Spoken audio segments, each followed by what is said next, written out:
Le plaisir de nous rencontrer encore aujourd'hui dans notre nouveau numéro de magazine Vérité Plus. Je suis avec un invité qui est Papa Mathieu. Tobenga mingi Papa Mathieu Azali, l'un de l'analyste politique où vraiment tokobeta nae masolo ndenge boyebi kaka magazine na bino Vérité Plus eza moko na ba magazine oyo penza epesaka bino ba actualité ndenge vraiment ekolo eza kotambusama. Bonjour Ndeko Mathieu. Bonjour Jekam. Vraiment toyambio toyebite nini penzo koloba na mukuse pona makambo oyo ezoleka na ekolo Congo bosoto kota na masolo na biso ya lelo. Po na makambo oyo ezali koleka surtout mingi tozo pesa kaka conseil na bandeko nyonso o ba kolanda biso malade eza na mboka.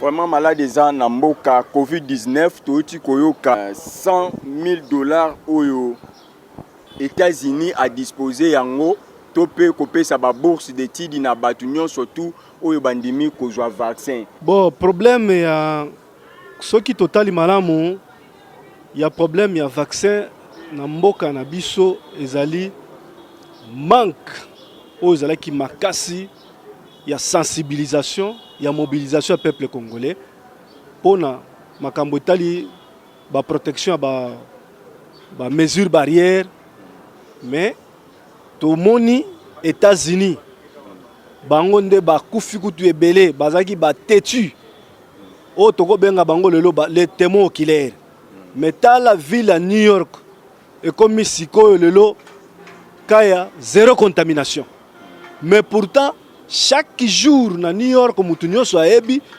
ville le plus contaminé au monde est à New York. Vraiment. Mais tala le lenge ba américain lo ba kotambola. Pourquoi? Parce que bazali ba Thomas, ba Saint Thomas. Ba yebisi Yesu akufi, alobi te akufi te Yesu za na bomo itika na mona Yesu. Mais lokola ba tchaki tembe eza ville des anges. Balobaki bango bazali kolo ya démocratie bako to sa makambo nyonso l'état za ko yebisa bango. Makambo nyonso gouvernement zo yebisa bango. Mais bakufa ebele yango moni bakomi conscience na minute ko na États-Unis bazo sensibiliser mutu te. COVID-19 na RDC awa tozo ka ba mesure de barrière pena ya makasi elingi epesa maneti kokanga bokangami ya ba école église ba bar pe terrasse est-ce que eko pénaliser économie te mona gouvernement Sama Lukonde aiza vraiment ko bunda makasi pona kolonga makambo o etali penza vie sociale ya ba congolais mais toti ko mona lisusu ba mesure ya makasi zo ya pona COVID-19 est-ce que ko pesa lisusu shit ya makasi te na gouvernement ya Sama Lukonde ndeko na ngai problème ezakaka batu ba comprendre eza makambo ya baya na fimbo te soki déjà mutu a comprendre na banzike oyo ba mesure nyonso ba frapper ba église ba nini c'est momentané par rapport à baka oyo déjà to komi na 300 cas to permettre gouvernement na biso à maîtriser situation oyo so to permettre ete alors to santé te et koza passe mingi pona biso mais ndeko na ngai confinement nyonso ezaka toujours shit ceux qui ba confiner elingi kolobake l'économie va au ralenti tout comme aux arrêts. Maintenant pour ne pas permettre que l'économie na biso ba bloquer en côté nde yango nazo koloba ndeko na yo ndeko na nga je kam nazo senga na ba peuple congolais balinga gouvernement oyo. Est-ce que ba peuple penza ba kozala na esengo ya komona penza bino lisusu IDPS na ko se présenter na 2023 pendant que toujours mona que il y a l'antenne ya makambo tali amélioration ya vie sociale nini penda pour représenter na l'an 23 na 2023 pour na élection. Bilan ya 2023 ndeko nanga eza positif parce que yeba déjà que tango bazo benga gouvernement ba Warriors eza gouvernement ya ba défi et kokuta ba grand défi pour relever ba défi wana donc ba catastrophe naturelle oyo betami na ba Niragongo bato ba se déplacer ezake nzambe na makambo na ye covid maladie oyo eza biso tolukaki yango te euti soki na mboka nini soki ba Chine eye ko frapper biso maintenant yango dozo pesa exemple ya bato oyo balakisi biso comme les États-Unis.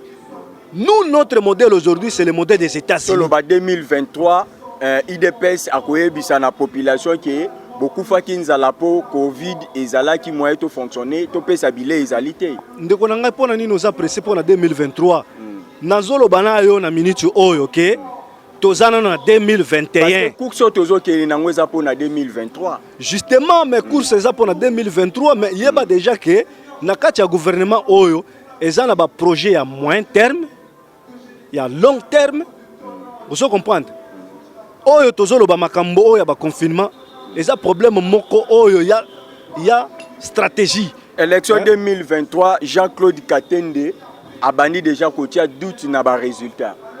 Bon moni ndeko na ngai na tosaka mingi na respectaka ba initiative citoyenne parce que constitution na biso et permettre bango ba oyo bato baza ko mibenga bato ya société civile.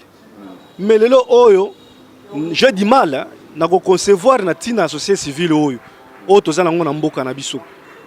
Nazo ebate soki eza ba parti politique camouflé na kati ya ba société civile soki eza penza ba société civile. D'où tu wana eza penza ya nini selon ba propos ya Jean-Claude Katende.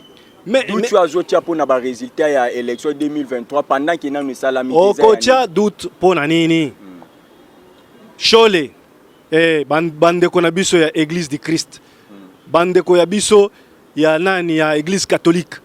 Toyebi bango makambo na bango ezala kaka mbutu basi ba bandi loi oyo leki na parlement loi électorale eza mabe bon oyo kaki yango yo za moi panza kasango parlement asale nini ba lekisi loi na bango mais c'est na adopté ce serait promulgué par le chef de l'État loi eleki ba débattre yango na au sein du parlement mais na kati ya parlement est-ce qu'il n'y a pas une place à débat dans la société civile? Ils étaient où? Bato Bazolo Balibanda. Ils étaient où? Ils étaient dans le parlement. Débat les gars qui n'ont parlement. Moutunyo Salanda qui ango leki na kitoko makasi. Nyo so souci na bango ezanini. Pourquoi bato ya politique bazana kati? Yanini ya seni. Mais d'abord tout est politique. Seni est politique. Orowanga nango ndenge nini? Ce ne sont pas des anges. Bato ba revendikaka, ba contestaka après ba élection. Et ça banane. Ce sont toujours des politiques. 2006. Banane ba contestaki. Ce sont les politiques, ba politique. 2011, banane ba contestaki. Ba politique. 2018, banane ba contestaki. Ba politique. Mais maintenant pour éviter les contestations, il faut bango pe bazala kati nzungu. Parce que tango Kabila salaki na 2006 makambo ya seni a permettra ki bato ya politique bazala na nzungu te bazala ki tolingi to ba serveur central mais na bité ba Martin Fayulu bazala ki wapi ba marche bazala ki wapi tango baza ko loba to bundaki po biso bato ya politique to kota na kati ya serveur central to yeba ka masolo nyo sezo le kakuna sikoyo lelo ba permettre yango boko takuna botala sikoyo ba mo lela to ko mo na bato mususu ba ko mo société civile. Quelle société civile que nous avons? C'est une société civile inféodée à la politique. Ça, on le sait. Les gens ont une position à 5 ans. Dans l'église du Christ. Mais sa position à la Mouka. Qu'est-ce qu'il veut? Parce que Balingi, la majorité, on n'a pas contrôlé. Débat Makasi est le cas autour de Yamakambotali, Congolité, mais Totu Kolanda Penza, selon le propos du président de la République, débat wana ezana goût ya Félix Tshisekedi. Bon, né de père de mère ezana goût ya président de la République. Bon, ndeko nangai kaka ndenge zoloba le président de la République en tant que citoyen numéro 1 na mboka na biso, il a son passé politique, c'est ça même la démocratie. Démocratie elingi koloba kaka oyo ya koloba bato nyonso bazala na sima na yango. Parce que tango yo ozotanga chef de l'État, c'est une institution. Mais parler de sa position politique comme tout le monde, comme son avis, ça engage lui. C'est un citoyen qui a réfléchir ndenge kolo motion de Konabiso Noël Tchani. C'est un Congolais qui a pensé. Alors mais eloko wana tomeka. Et ça pensé ça likanisi akanisi. Ndape na kotia likanisi nanga, chef de l'État peut kotia likanisi nae. Mais eloko oyo ba adoptaka dans l'ensemble, dans la majorité. C'est ce qui compte. Ce n'est pas la voix du chef de l'État, mais ce qui compte, c'est la voix de tout le monde. Mais la voix du peuple, c'est la voix de Dieu. Peuple penda ba sepela qui na proposition ana ya Noël Tchani, mais quand moi le président a naître. C'est tout à fait normal en tant qu'arbitre, en tant que le garant des institutions, il y a quoi moto nakacha mbokate. Lui ne peut pas décider. Il décide au moment où le peuple souverain a pris son aval. Le peuple, le président de la République ne peut pas prendre une décision qui est contraire à la volonté souveraine. Mais nous avons des institutions. C'est un problème, ce n'est pas l'homme de la rue qui peut débattre ça. Totia qui a un parlement, c'est la seule institution autolingi. Il y a un photo linga parlement na biso. Nazo ebisa na ba extrémiste. Ba oyo baza komimona, baza ba extra opposition. Mais bazo linga kota na parlement te.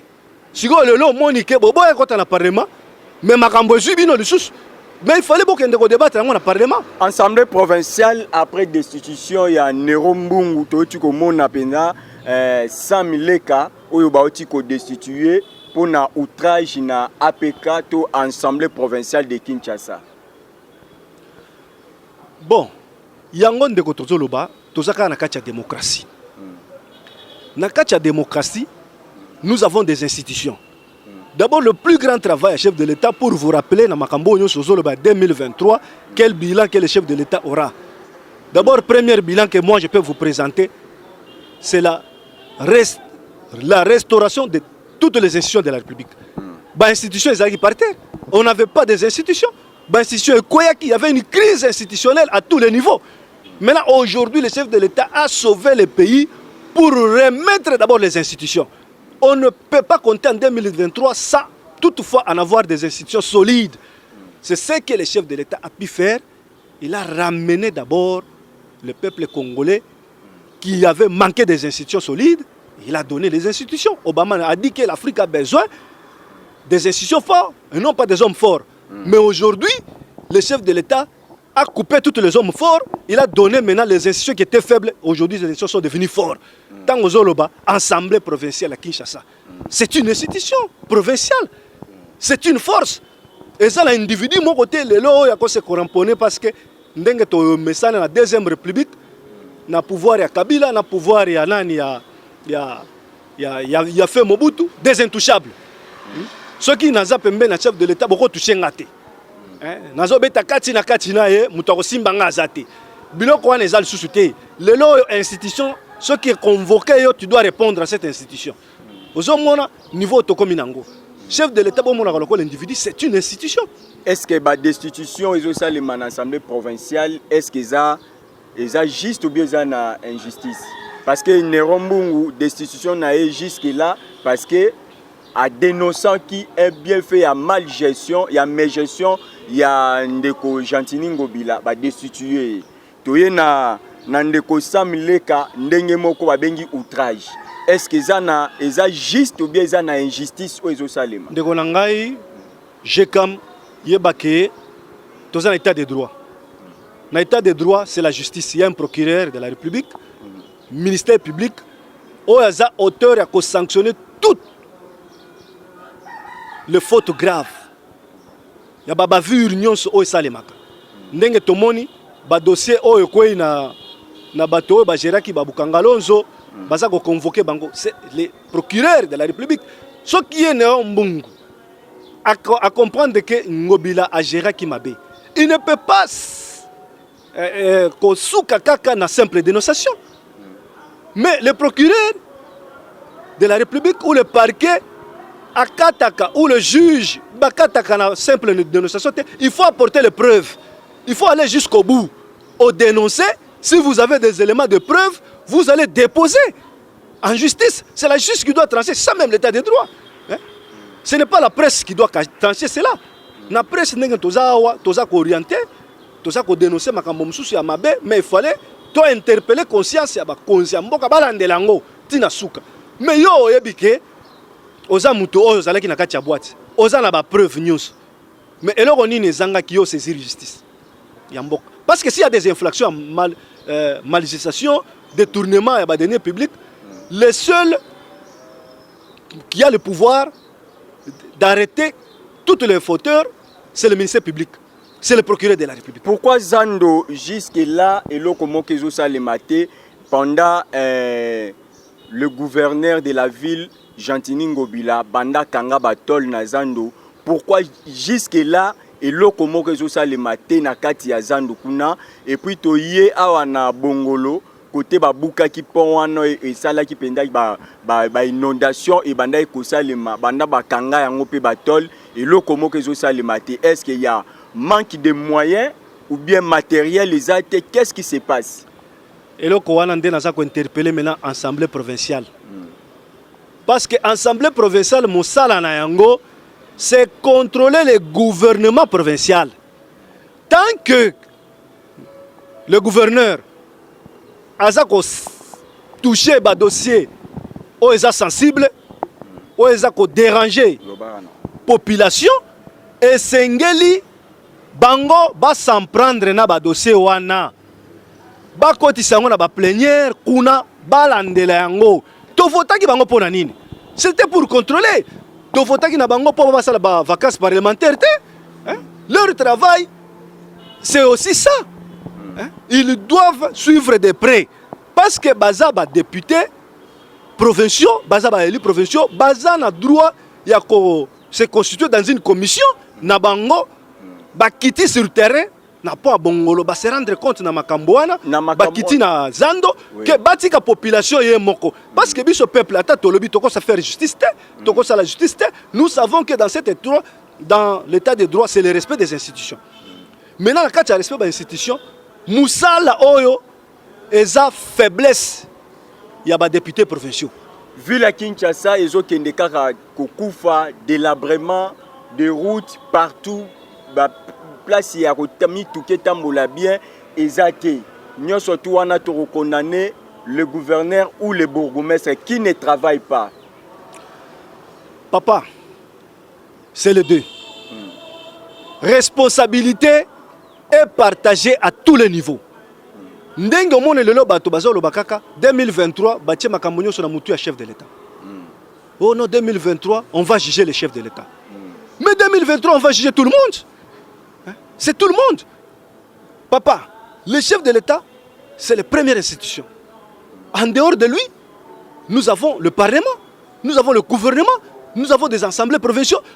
Tous ce sont des institutions. Ils ont travaillé. Bango nyoso bazwa ki mandat pour la 2023.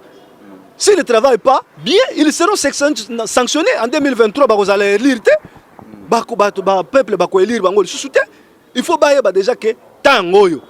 Yango moni tango tozo ya na vérité plus ndengo nanga tozo beta piololo poto éclairer opinion publique à comprendre que la responsabilité est partagée à tous les niveaux. Ce n'est pas seulement au niveau du gouverneur de province, mais aussi aux assemblées provinciales. Ils ont ce devoir, le gouvernement provincial, ils ont ce devoir. Donc Sengeli que biso nyoso to la muka. To landela. Assemblée provinciale, papa, il faut ça la musala wana. Parce que biloko nyonso bazo sala c'est leur faute. Ceux qui baza kokokate yango ndo moni to kosenga na mukonza mokata la pe makambo ngo malamu. La responsabilité partagée, mais l'UDPS va rendre compte en 2023 vis-à-vis à la population où vraiment ba pesa qui est bâton de commandement jusque là. La population s'inquiète sur la situation qui se passe dans notre pays. Mais toi, tu as la matinée politique, il y a IDPS qui fait le secrétaire général Augustin Kabouya à l'obéla qui pensa partage ya ba responsabilité à l'obé que 2023 mutuna mutu ko rendre compte parce que bazo travailler na la muka bazana kati ya union sacrée bazo travailler na oyo bazo travailler na ensemble, bazo travailler na PPRD, bazo travailler. Pourquoi Koko Tiabatouana nyon surtout pendant que le peuple azo-zélandais résultat produit par l'UDPS ou par les chefs de l'État. Donc comme déjà ko banga ou bien bazo mona makambo marché bien te aller to banda déjà ko diembela na ba responsabilité. De konangai c'est une vérité. Soki chef de l'État salaki tabulu raza alongoli batonyo so anome bato IDPS gouvernement ya mboka oyo tous les ministres de l'IDPS l'Assemblée professionnelle de l'IDPS bokoloba pouvoir autoritaire totalitaire. Le chef de l'État a élargi son cœur, il a ouvert son cœur pour tout le monde. Ça c'est un gouvernement de tous les Congolais. C'est le peuple d'abord. Yango Moni, le chef de l'État a créé l'union sacrée. Dans cette union sacrée, tout le monde y est. Et ça, la mutumoko, azangi na kati union sacrée. La mukabaza, ce que Kabouya dit, ce n'est qu'une rappel. Le peuple d'abord, pendant IDPS a eu pouvoir, qu'est-ce que le peuple a bénéficié na temps oyo IDPS a géré? Kimia d'abord. Kimia d'abord, parce que tolingi tokende na kao. Mboke lingi ezwa kao na désordre moko sakanate.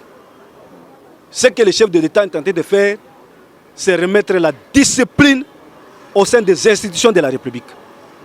Parce que naebisio que ba institution comme ina indiscipliné moko ko sakanate. Désordre moko ko sakanate. Donc mboke tambo sami na désordre na indiscipline ya niveau moko okondi mangote. Hein? Comme rappelle Yosso Moni, Premier ministre, chef de l'État, aza ko nommé ba magistrat sika, Yosso sabotango. C'est l'indiscipline. Donc il n'y avait pas de respect. Peuple congolais, pendant 2 ans et demi, il y a le pouvoir en place, il y a IDPS, peuple congolais a bénéficié de Kimia. L'ordre est revenu d'abord aux institutions de la République. Aux institutions. Et aux institutions de la République, yango moni gouvernement oyo ndeko na ngai tozalaka ba prophète de malheur te. Il faut peut tozala ba prophète de bonheur. Et loko tozoloba bo pesa yango chance. Ndenge bo pesa ki chance na chef de l'État, bo pesa pe chance na gouvernement oyo. Eza gouvernement ya biso nyonso to soutenir yango. Bavoka ya Vital Kamerhe basengi réouverture ya débat pendant que le procès ya Vital Kamerhe eza déjà na point ya rokende na suka. Bavoka c'est leur droit constitutionnel d'abord qui leur permet réouverture ya débat lors que l'affaire est prise à délibérer. Yango eloko nazolo bana yo ndeko na ngai. C'est l'appréciation, c'est le juge de correction, le juge instructeur. C'est eux qui ont droit à leur accorder cette chance. Ce sont des avocats, baebi ba droit wana. Tant que baza na droit de défense, ba sengi, ils ont dépendre de l'appréciation du juge. Ceux qui jugent à monique ba argument na bango eza solidité, eza fondé te, ba ko déclarer ngo non fondé. Et ça, notion à droit. Baebi droit, comment droit est en mboka. Ce ne sont pas des simples juristes, mais ce sont des juristes de carrière et de formation. Ils ont été formés. Baebi ce qui se passe, malgré Bango Basengi. Parce que c'est un droit de la défense. Mais maintenant, tout dépendra de l'appréciation du juge. L'appréciation des juges. Même INC, parce que tous les ans, nous avons INC, a recommandé un plan de sortie, il y a crise par rapport à l'état de siège, selon ma proposition, il y a Vital Kamerhe, où il y a proposé qui. Bon, au moni, na mabe mingi na kati ya Congo, on mélange le tout. Hein? Le problème juridique, on veut le mélanger à un problème politique. Le problème de la justice, beaucoup sangisango na politique était. Yango moni tozo benga justice indépendant. Donc le juge baza ko juger sans une motivation, le seule motivation ezaka ba loi. Nde oyo ezo motiver bango ba juger par rapport à la recherche à la infraction, ce qui est établir, ce qui est non établir, à quoi quitter ce qui est établir, la personne sera condamnée. Pour un plan de sortie, la crise à état de siège. Écoutez, plan de sortie, il y a crise à état de siège. Ça, c'est une utopie des gens de l'INC. État de siège, c'est la volonté politique du chef de l'État. Lui, en tant que le garant suprême, le juge suprême, le magistrat suprême, le commandant suprême des forces armées aéroises congolaises et de la police nationale, dans sa politique, il a jugé mieux d'établir l'état de siège. Moutoua qu'on mettre fin à l'état de siège, c'est le chef de l'État. Ce n'est pas une proposition qui doit émaner de l'INC. Ça c'est quelle manière? L'INC, il a joué au feu et aux poudres. Et c'est eux qui ont créé des désordres. Nakachavnini, il y a des autochtones, des populations, Oyo, Bazana, Nord Kivu, na Sud Kivu. En tant que politique, si politiser les Cambouans na la population. Maintenant, le moindre des choses, pour que Elokouana ait prendre tenté, parce que Banana Bango, Nde Bazana Kachanini, il y a un mouvement, il y a un terrorisme. Maintenant, ceux qui Bango Bazo Kanisake, le peuple, il y a Nord Kivu, il y a Sud Kivu, ils ont écouté Bango, batte la population, basa la confiance dans le chef de l'État. Parce que Kalamingi, le chef de l'État, a Kitawana, a des gens de Kelelo, a Kitakuna.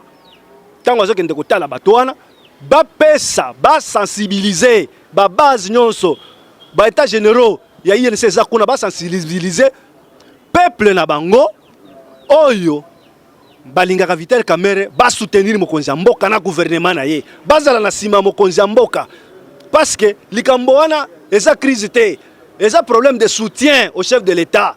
Yango tozo sengana congolais nyonso. Ce qu'on a vraiment congolais solo, soutenir Mokonzi Mboka, soutenir le chef de l'État. L'Angola n'a pas de politique. Parce que politique est même bilinga. L'INC était toujours là avec Kabila. Pourquoi pendant tout ce temps, l'INC n'a pas terminé cette histoire de l'Est? C'est aujourd'hui que l'INC veut nous donner leçon au chef de l'État pour mettre fin. Mais pendant qu'ils étaient avec Kabila pendant 18 ans, l'INC était où? Pour remettre fin à Biloko. Ça, c'est une distraction. Bâtir au distrait le peuple congolais dans la déclaration inutile. Seul message à donner au peuple congolais, c'est être derrière le chef de l'État, le commandant suprême des forces armées aéroises, être derrière, des forces armées congolaises. Derrière le chef de l'État, tu komona awa penza bande ko belé oyo ba uti ko bima penza na gouvernement oyo ti ko bima bazana ba carte visa oyo zo sala ke ata bazali susu na ba poste oyo bazala kité mais bazo continuer ko utiliser mbongo ya l'État na ndenge moko ya excès.